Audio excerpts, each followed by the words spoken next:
eh, voy a reconectar. Sí, por favor, nos apoya Stephanie con su presentación Tensiones que transforman el conflicto como oportunidad para construir vínculos, aprendizajes y comunidad escolar. Por favor.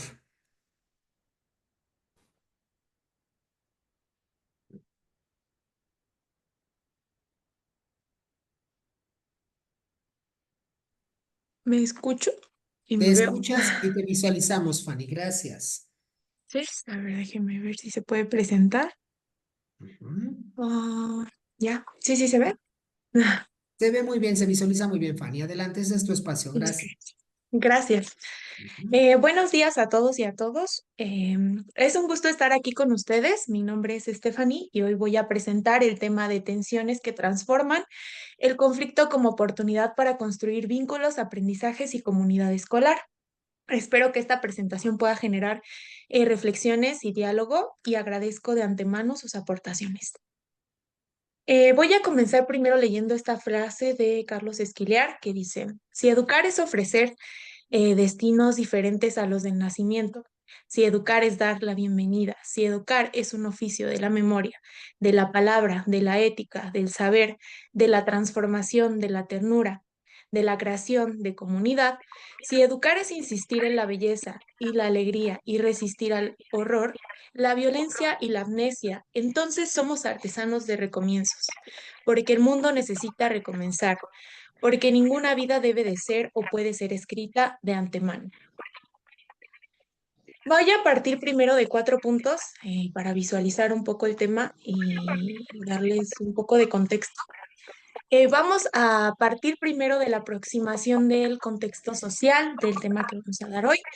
Después se va a mencionar estos referentes institucionales y marcos oficiales sobre el conflicto. Después, posteriormente, el traslado del marco oficial al contexto escolar y por último, la vinculación con la experiencia personal docente. En, en el contexto social, al encontrarnos inmersos en la vida social, la interacción con otras personas, pues es inevitable que cada individuo, porque cada individuo posee necesidades, intereses, emociones y formas de interpretar la realidad que no siempre coinciden con la del otro.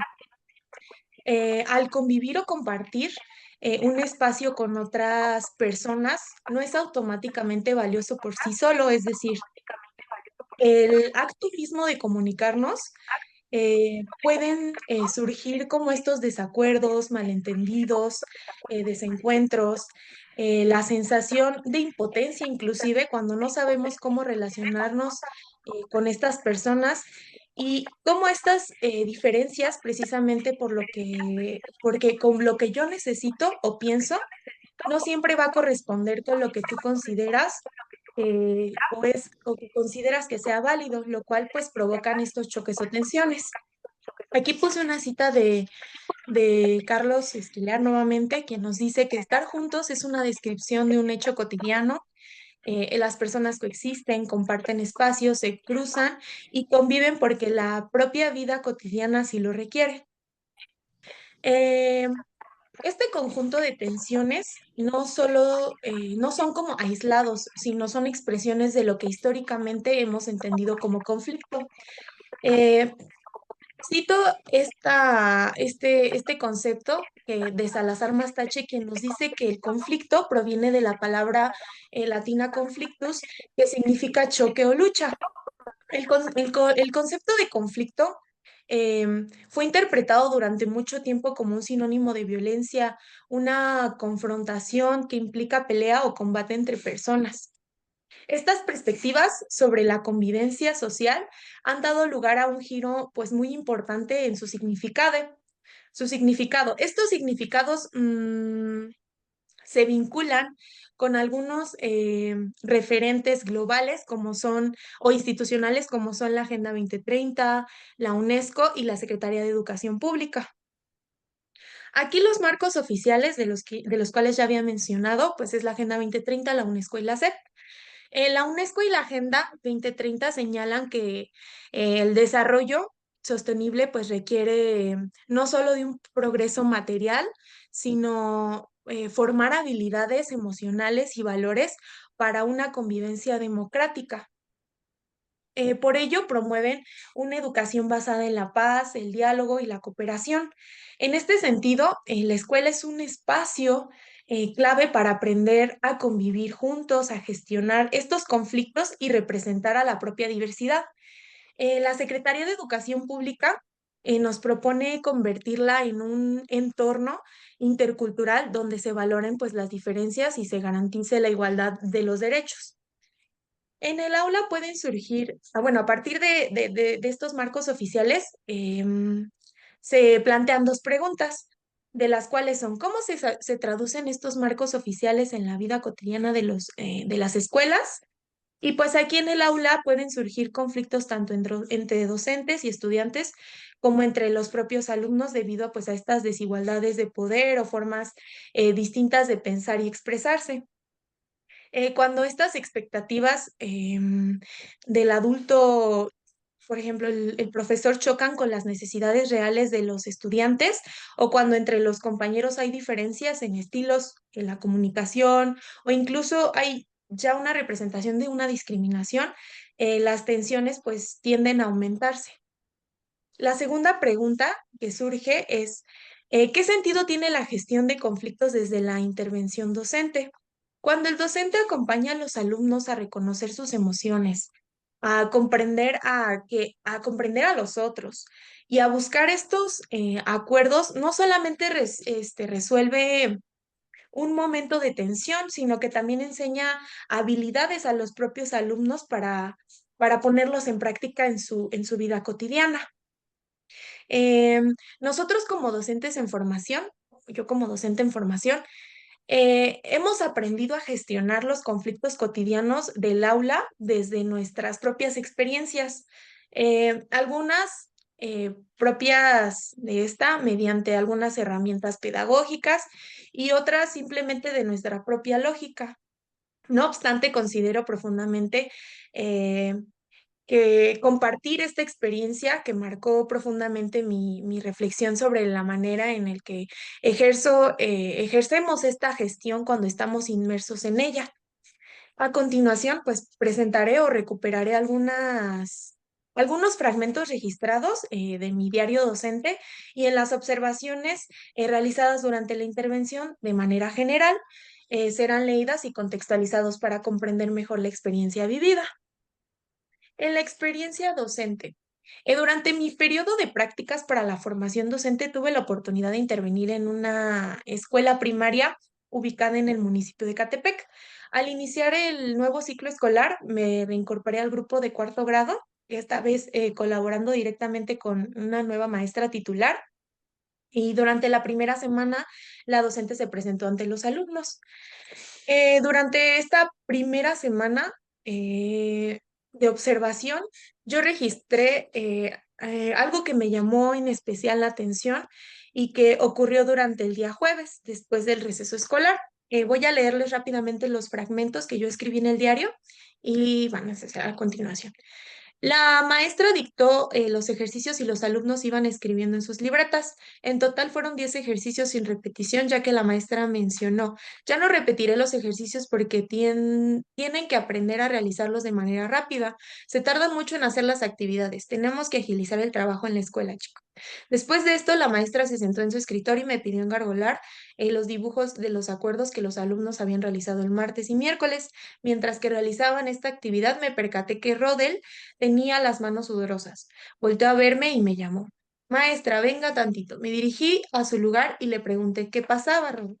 Ante esto, Rodel me explicó que no comprendía muy bien como las operaciones básicas que se les había presentado, que le había presentado la maestra y que necesitaba de mi apoyo inclusive para colocar en la estructura eh,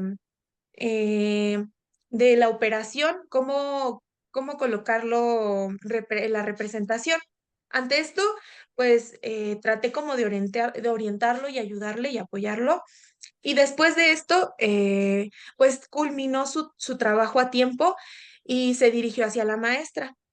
Aquí observé que la maestra le indicó que había acomodado mal los números en algunas operaciones, por lo que los resultados eran incorrectos. Cada error provocaba que Rodel hiciera sonidos como de queja, diciendo no, ay, maestra, entre otros. La maestra le dijo, los números los acomodaste mal, tendrías que corregirlos. Los voy a escribir en el pizarrón, ve a tu lugar a corregirlos. Rodel regresó a su lugar y copió las operaciones que la maestra había escrito en el pizarrón. Tiempo después volvió a mostrárselas a la maestra. Me percaté que había escrito los números con color rojo, por lo que la maestra le preguntó, ¿por qué lo hiciste de este color? Las operaciones se escriben con lápiz por si te equivocas. Rodel hizo un gesto y un sonido como de quejido. Ay, maestra, pero si están hechas las operaciones. Ante esto, la maestra molesta le respondió, sí, pero yo te di la indicación de que las corrigieras y los primeros ejercicios los hiciste con lápiz. ¿Por qué los hiciste con color rojo? Tienes que seguir mis indicaciones y como no las sigues, le diré a tu mamá. Voy a platicar con ella porque no puede seguir instrucciones. Ante esto, Rodel le dijo, maestra, ya lo voy a corregir. La maestra contestó, no importa, te cuesta mucho trabajo seguir indicaciones y aún así debo platicar con tu mamá sobre lo sucedido.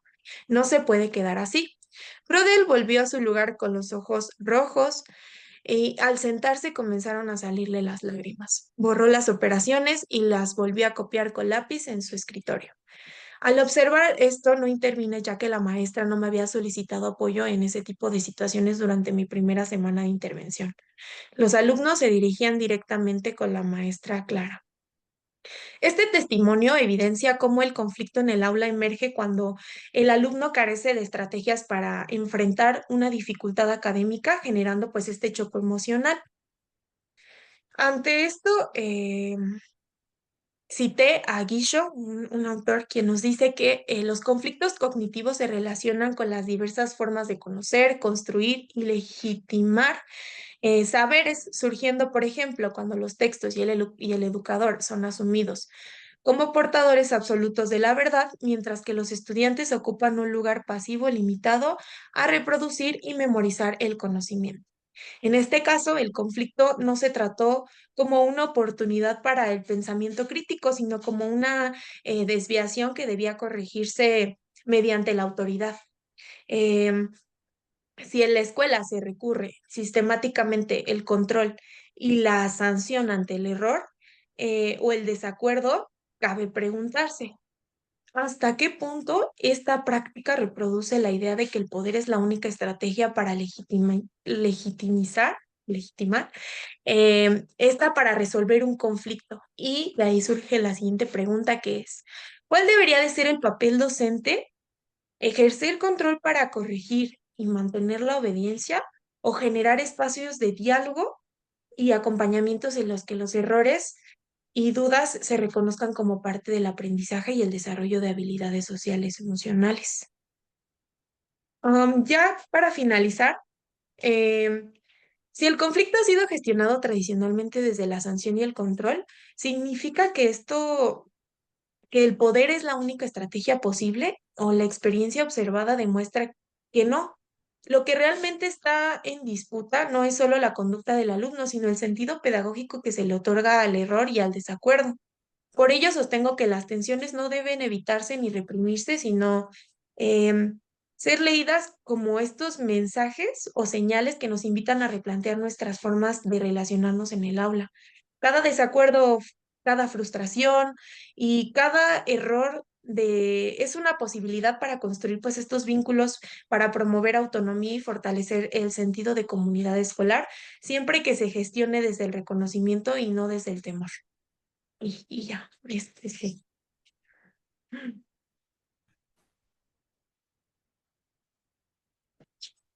Gracias. Gracias a ti, Fanny. Muchas gracias. Gracias también por la puntualidad en tu presentación. Muchas gracias. Pues bueno, dentro de este panorama que nos presentas, pues obviamente vemos aquí la, la propuesta, obviamente que es muy encaminada a romper con estos caracteres instituidos dentro de la práctica cotidiana que se incorpora en los centros de trabajo. No estamos hablando de nivel primaria, pero obviamente van trascendiendo a cualquier tipo de nivel donde nos encontremos. Recordando que aquí, pues bueno, nos permites discursar igual como lo hemos escuchado en las presentaciones anteriores, nos permite discursar entre el deber ser y el ser. Es decir, entre lo que en teoría viene enmarcado en un discurso oficializado por los organismos unilaterales, cual sea que este fuera, Banco Mundial, Fondo Monetario Internacional, Banco Interamericano de Desarrollo, todo eso, la OCDE, la UNICEF, todo, la UNESCO, todo lo que viene ahí marcado dentro de los organismos institucionales descarga a las políticas educativas dentro del territorio, ya sea de manera nacional o de manera regional y o local, ¿no? Porque cada una de las instituciones, tú hablaste de una propiamente en Ecatepec, pues bueno, tiene por ahí ciertos tenores. Y esto es lo bonito de cada uno de los objetos que nos han presentado, porque estos tintes que les van dando parecieran ser que a la vista pues son muy comunes, ¿no? Vaya, pero tienen unos tintes específicos. Y es que, así como dice Fernández, las instituciones son cajas negras que encierran allí una serie de cosas ahí medios macabras que uno no sabe hasta el momento que las empieza uno a develar. Qué bueno que te atreves aquí a escribir. Pues bueno, damos paso, por favor, a alguien que quiera retroalimentar el trabajo de Aquetzali, por favor. Damos 5 minutos. Gracias. Y me permiten un comentario. José, por favor. Stephanie, eh, qué bueno que empiezas tu vida como docente. Algunos de nosotros ya llevamos algunos añitos de carrera eh, en la docencia, en la investigación. Y personalmente te puedo decir que lo que tú abordaste me ha ocupado muchos años de mi vida profesional, que esto es reconocer que el error enseña tanto y a veces más que el acierto. Y eso eh, tiene que ver con un error bien enfocado, bien canalizado. Un error que invita al alumno a revisar qué hizo mal y qué tiene que hacer para corregirlo. Es decir, un error corregido enseña el contenido de la operación matemática, por ejemplo, en este caso, como otros principios que son la verticalidad, la horizontalidad, la colocación de cifras, un sinfín de conocimientos que están implícitos y que a veces se pueden malinterpretar o no tomar en cuenta. Así es que personalmente he escrito también que el error educa tanto o más que el acierto, pero el error corregido, tanto de la profesora o profesor como de los alumnos. Y ahí yo veo otro error por parte de la profesora. Acusar al niño con sus padres porque incumplió o hizo una mala tarea dentro de un salón de clases es declararse incapaz de corregir y apoyar a su alumno para que aprenda de sus errores. De tal manera que está olvidando uno de los principios de la didáctica: respetar la velocidad de aprendizaje y las formas de aprendizaje de cada alumno. O sea, los maestros tenemos que ayudar a corregir errores para también educar a través de el error corregido. Muchas gracias, José, por tus aportes. La verdad, pues Fanny, pues ve tomando nota. Esto es importante, ¿no? Lo que te van retroalimentando aquí en esta mesa. ¿Alguien más que guste retroalimentar ya para cerrar la participación de Fanny? Bien, yo cierro, Fanny. Mira, hace también algún tiempo yo realicé una investigación intitulada La experiencia formativa de los niños en primaria frente a las prácticas educativas del control. bueno, en esta tesis, pues bueno,